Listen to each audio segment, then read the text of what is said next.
ఎటు వెళ్ళాలి, ఏం చేయాలి? దైవ చిత్తం కొరకు వెంపర్లాడుతున్న ఇశ్రాయేలు ప్రజానికానికి దేవుడు జ్ఞాపకం చేస్తూ అంటాడు, నా బిడ్డలు చివరికి ఎటు వెళ్ళాలో తెలియని పరిస్థితులు ఉన్నారని. ద్వితీయోపదేశకాండం 32వ అధ్యాయం 11-12 వచనాలు త్వరగా చదువుదాం. డ్యూటరానమీ చాప్టర్ 32 verse 11 and 12 త్వరగా చదువుకుందామండి. 11-12 ద్వితీయోపదేశకాండం త్వరగా చదువుకుందామండి. పక్షిరాజు తన గూడు రేపి, అందరం కలిసి చదువుదామా?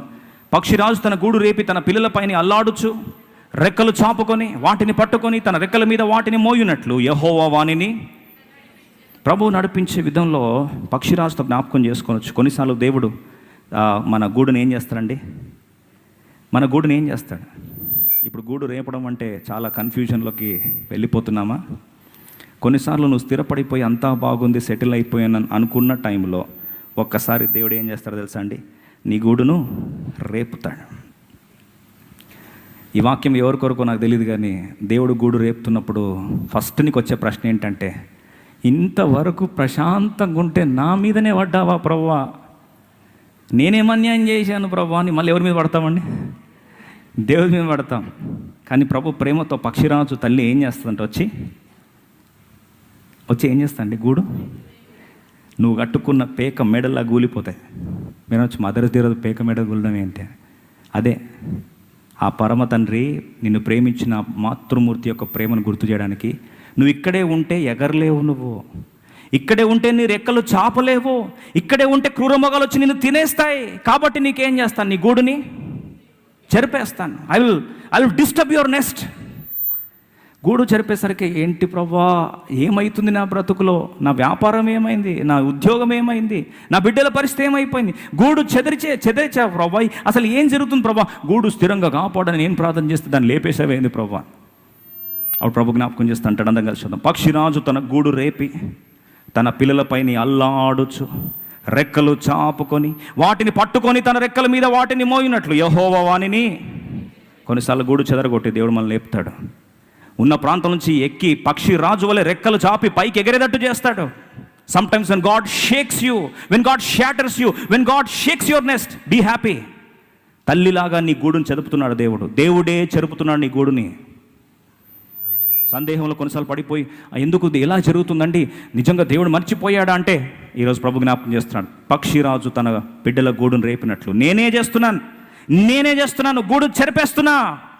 అంటే నేను చాతగాని వాడని కాదు, నా బిడ్డలు నేను ఎలా పక్షిరాజును, నా బిడ్డలు కూడా అలా పక్షిరాజు వల్లే ఎగరాలి. కాబట్టి కొన్నిసార్లు గూడు చెదరగొడుతున్నా.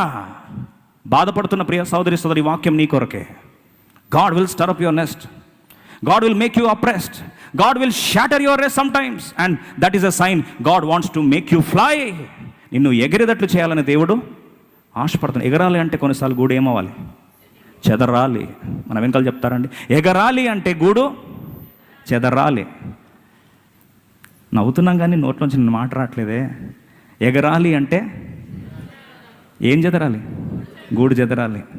గూడు చెదురుతున్నట్లయితే ఈరోజు ఆరాధిస్తాం. ప్రభువా, మదర్స్ డే రోజు ఇంత ప్రేమ నా మీద ఎందుకంటే, చూడండి అక్కడ రాయబడిన మాట 10వ వచనంలో, అరణ్య ప్రదేశంలో భీకర ధ్వనిగల పాడైన ఎడారిలోను వానిని కనుగొని ఆవరించి పరామర్శించి తన కనుపాప వలె వానిని, యాపిల్ ఆఫ్ దై, కనుపాప వలె ఏం చేస్తాడంటే ప్రభు కాపాడాడు. కనుపాపవలి అంటే ఒకసారి ఆలోచించండి. ప్రభువారి యొక్క యాపిల్ ఆఫ్ ద కనుపాపవలి మనం కాపాడడానికి ఎవరైనా మనం ముట్టాలని ప్రభు అంటాడు, నిన్ను ముట్టువాడు నా కనుగుడ్డును ముట్టినవాడు. He touch you touch the apple of my eye. అంటే మనల్ని ఎవరైనా తాకుతున్నారంటే వారు ఎవరిని దాక్కుతున్నారో తెలుసా అండి? వాళ్ళు అనుకుంటారు మనల్ని దాక్కుతున్నారని, కానీ వారు ఎవరిని దాక్కుతున్నారో తెలుసా? సర్వశక్తుడైన దేవుని యొక్క కన్నుని అలా ఆటాడుతున్నారు అనమాట. ఒక్కసారి పాట్మన్ పడితే ఏమవుతుంది తెలుసు కదా? దేవుని కనుగుడ్డును తాకినట్లే నేను తాకినవాడా. ప్రభు అంటాడు, చూడు ఇది నా పరిస్థితి, ఇలా భద్రపరచుకోవాలని ఆశపడుతున్నాను, ఇలా నిన్ను కాపాడుకుంటున్నాను. అరణ్య ప్రదేశంలో, భీకరమైన ప్రదేశంలో, పాడైపోయిన ప్రాంతంలో నువ్వు ఉండకూడదు. You should not stay in the same place which is going to destroy you. అందుకొరకు గూడుని ఏం చేస్తాను? చెదరగొడతానంటే చివరికి 12వ వచనంలో ఎందుకు అలా చేస్తాడు ఒకసారి చదువుదాం. ద్వితీయోపదేశకాండం 32:12, యెహోవా మాత్రము వాని నడిపించెను. అనిల యొక్క దేవుల్లో ఏ దేవుడును ఆయనతో కూడా యెహోవాని నడిపించాడంటే. God only let them. దేవుడు కొంచెం నడిపిస్తున్నాడు. ప్రియ సోదరుడు, చాలాసార్లు నీకు అర్థం కాకుండా బాధపడుతున్నావా?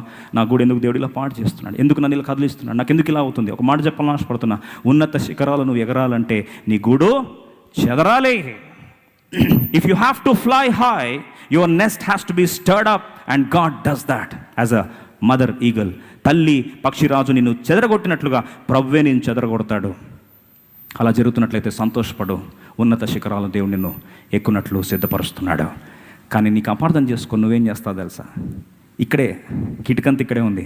దేవుడిని గూడు చెదరగొడితే వెంటనే మనము అపార్థం చేసుకొని చివరికి నాకు ఈ దేవుడు వద్దండి, ఏదో చేద్దామని దేవునికి వస్తే ఇంతగా అపాడుతాను నేను అనుకుంటే, నా తల్లి కంటే ఎక్కువ ప్రేమిస్తున్నాడు నా ప్రభువు నేను ఆశపడితే చివరికి నా గూడు మీదనే పడ్డాడు నా ప్రభు అని 18 వచనం కలిసి చదువుకుందాం, ప్రభుని ఆరాధిస్తాం. Verse 18, let's all read together. 18 ద్వితీయోపదేశకాండం 32:18. వాళ్ళ జీవితంలో ఇదే జరిగిందంట. దేవుడు గూడు చెదరగొడితే చివరికి వాళ్ళ జీవితంలో జరిగిన విషాద గాథ. అందరం కలిసి ద్వితీయోపదేశకాండం 32 అందరం కలిసి ఈ మాట చదువుకుందాం. 18 నిన్ను పుట్టించిన ఆశ్రయదుర్గమును విసర్జించితివి, నిన్ను కనిన దేవుని మరచితివి. ఎంత విషాదం కదండి. దేవుడేమో పక్షిరాజు తల్లి తన బిడ్డలను పైకి తీసుకెళ్లాలని ఆశపడి గూడు చెదరగొడితే వీరు మొత్తానికి దేవుని అపార్థం చేసుకొని ఒకటే మాట అంటున్నారంట, ఈ దేవుడు మాకు వద్దు, ఈ దేవుడు మాకు అవసరం లేదు, ఇక మీదట దయచేసి దేవుని మాటలు మాకు చెప్పొద్దు. చాలాసార్లు దేవుని మందిరంలో కూర్చున్నావు, ఇక్కడ కూర్చున్నావు, కానీ ఒక్క మాట కూడా నీకు ఎక్కదు. ఎందుకు తెలుసా? ఎందుకు మాట ఎక్కదు? గత వారం మనం చూస్తూ వచ్చాం. మనోవ్యాకులత ద్వారా వారు మోషే చెప్పిన మాటలు వారు వినరైరి. ప్రియ సోదరి వాక్యం నీ కొరకే ప్రభు జ్ఞాపకం చేస్తున్నాడు. మనోవ్యాకులత ద్వారా ఇంకా నాకు వద్దండి, ఐఎమ్ ఫెడ్ అప్. ఏం పిలుపో, ఏం ఏర్పాటో, ఏమి దేవుడు చూసుకున్నాడో, ఏం గూడు చెదరగొడుతున్నాడో, అసలు ఏమవుతుందండి నా జీవితంలో? కొన్నిసార్లు ఇలాంటి విరక్తి చెందిన భావనలో దేవుని మందిరానికి వచ్చుంటే ఈరోజు మదర్స్ డే రోజు దేవుడు నీతోనే మాట్లాడుతూ ఉన్నాడు. తల్లి పక్షిరాజు తల్లి ఏ విధంగా గూడు చెదరగొడతాడో నీ గూడును దేవుడు చెదరగొట్టేది నిన్ను ఆయన రెక్కల మీద మోసుకొని పైకి తీసుకెళ్లాలని దేవుడు ఆశపడుతున్నాడు. ఇంత చేస్తే కూడా దేవుని అపార్థం చేసుకోవడానికి ఎలా అనిపించింది? ఒకసారి కన్న తల్లిని అడుగుదామా? ఇంటర్వ్యూ చేస్తూ చాలామంది తల్లులు ఉన్నారు కదా. మ్యాక్స్ లూకాడో అనే ఒక జ్ఞాని, తత్వవేత్త, దైవజనుడు, తను ఒక డౌట్ వచ్చి తల్లిని అడిగాడట. ఆ తల్లిని అడుగుతూ ఒక మాట అన్నాడు, అమ్మా, why do you love your baby so much? ఎందుకు నీ బిడ్డ అంటే అంత ప్రేమ? నీ బిడ్డ ఏం చేశారని అంతగా ఇష్టపడుతున్నావు, అంత ప్రేమ చూపిస్తున్నావు? వాడు గర్భంలో ఉన్నప్పుడు నేను తన్నాడు, వాడిని కనే ప్రక్రియలో నీ రూపురేఖలన్నీ కోల్పోయావు, అందవిహీనంగా తయారైపోయావు, నీ స్వరూపమంతా కోల్పోయావు, మనుషులు చూడలేని స్థాయిలో పింపుల్స్ వచ్చి ముఖమంతా అంగవికారం షేప్ అవుట్ అయిపోయావు, చివరికి అందరూ నేను చూసినప్పుడు నువ్వేనా అని అడిగే స్థాయి దాకా వచ్చేసావు. అది చాలదన్నట్లు ఆ బిడ్డను మోస్తున్నప్పుడు కడుపులో వాడు నిన్ను తంతూనే వచ్చాడు. ఆ మోస్తున్న ప్రక్రియలో ఉదయకాలం తెల్లారినప్పుడు ఆ సిక్నెస్తో, నాసియా ఫీలింగ్తో, వామిటింగ్ సెన్సేషన్తో నువ్వు బాధపడుతూ వచ్చావు. ఒక్కరోజు ప్రశాంతంగానే ఉండనియలేదు.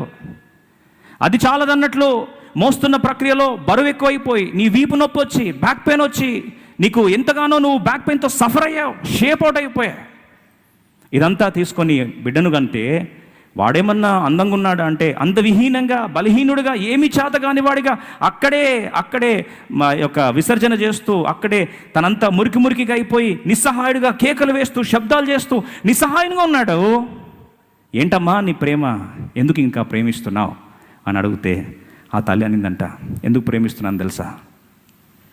వాడు తన్నొచ్చు, వాని కొరకు నేను అందవికారం అవ్వచ్చు, ఆ బిడ్డను కంటున్న ప్రక్రియలో ప్రజలందరూ నన్ను చూడాలన్న వారి పరిస్థితికి నేను అప్పగించబడి ఉండొచ్చు.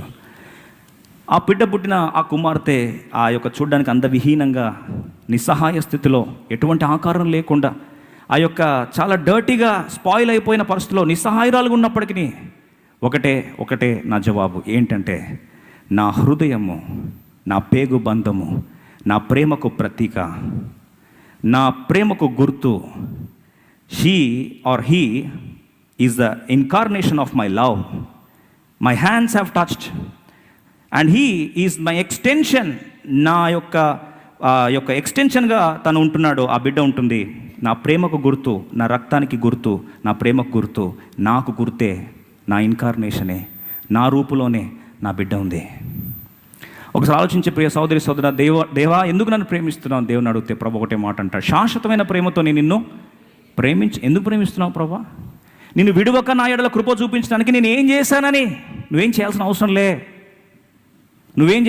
లే. దేవుడు ప్రేమించడానికి ఒకటే గుర్తు, కారణం ఏంటంటే ఆయన నిన్ను కన్నాడో, అందుకు బైబిల్ రాస్తుంది, మానవుణ్ణి తన స్వరూపమందు దేవుడు ఏం చేశాడు? నిర్మించాడు. ప్రపంచాన్ని ఒక మాట చేత సృష్టించిన సృష్టికర్త మనిషి దగ్గరికి వచ్చేసరికి మాట చెప్పలేదండి. మానవుడా కలుగుగా కానలేదు, తన రూపమందు ఏం చేశాడు? నిర్మించుకున్నాడు. You are a reflection of God. That's why his heart longs for you, whether you are good or bad. నువ్వు బాగున్నా బాగలేకపోయినా, మంచి అయినా చెడ్డైనా, ఏదైనా కానీ నిన్ను చూసి ప్రేమించలేదు, నీ అందాన్ని చూసి ప్రేమించలేదు, అని ప్రేమించలేదు. నువ్వు దేవుని బిడ్డవు కాబట్టి కన్న ప్రేమ నిన్ను ప్రేమిస్తూనే ఉంటుంది. ఇదే కదా క్రీస్తు ప్రేమ. అట్టి ప్రేమను అర్థం చేసుకున్నట్లయితే ఆయన మర్చిపోకుండా ప్రభుని మనస్ఫూర్తిగా ఆరాధించినట్లు ఒక్కసారి